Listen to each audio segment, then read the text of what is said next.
What's up, Heat Nation? It's your boy Ernest back with another Miami Heat Talk video. Don't adjust your screens. I know you see a Toronto Raptors jersey, but we're talking about the Miami Heat.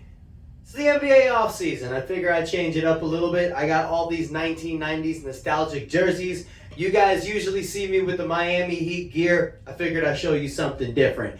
So let me know in the comments what you think, man. This is the Vince Carter 1999 throwback Toronto Raptors jersey. Let me know your thoughts in the comments.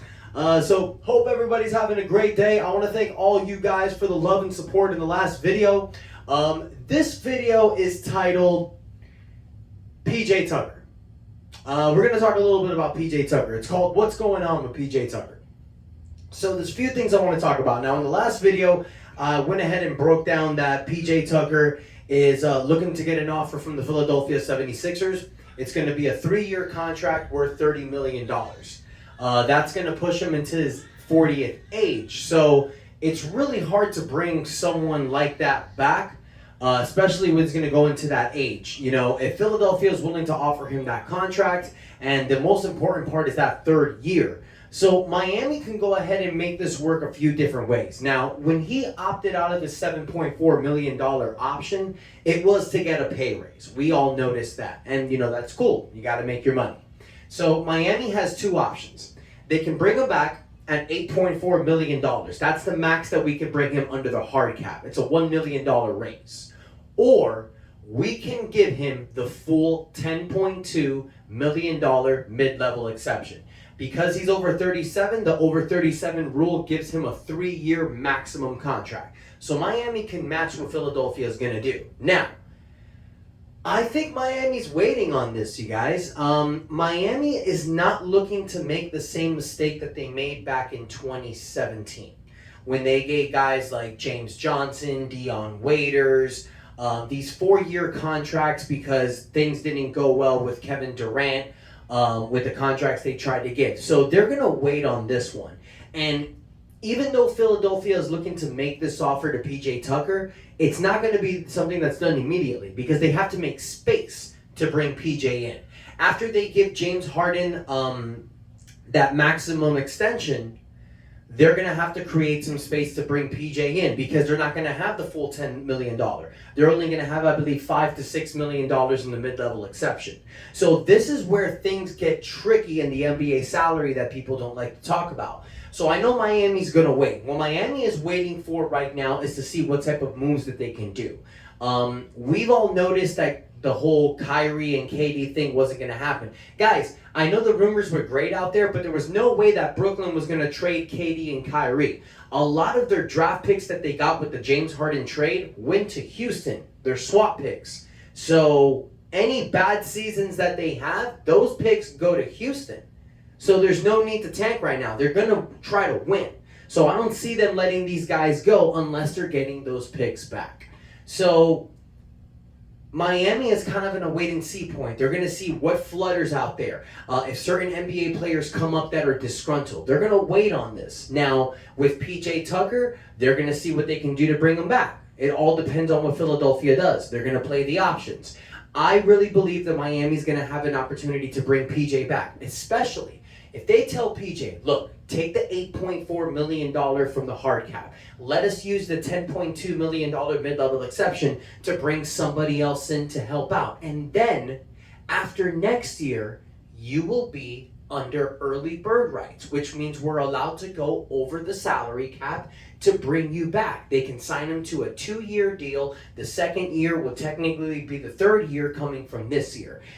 If you follow what I'm trying to say, you guys, it's a wink-wink deal. Now, that works perfectly for us, but the problem is if something happens to PJ this year and he gets injured, he loses out on that money. So that's asking the player to take a risk. So that's going to be really difficult to do. So what I think should happen, Miami is under a difficult crossroads right now because there's no real whales out there to go shopping. You know, we talked about this yesterday. All the big stars are pretty much going to be re-signed or they've gone back with their teams. There's no big whales out there. So what Miami needs to do is they have Duncan Robinson's contract. If they can unload that to a team to get a player like Harrison Barnes, if they can get a Marcus Morris free agency, if they can, talk with certain players to bring them in, bring P.J. Tucker back. And like I said yesterday, you guys, since there's no whales out there, we need to improve this team. We were 4 points away from making the NBA Finals. We were a 3-point shot away from making it there, you guys. I say 4 points away because we lost, but Jimmy 3, he hits it, we're in the finals, and we're not having this discussion.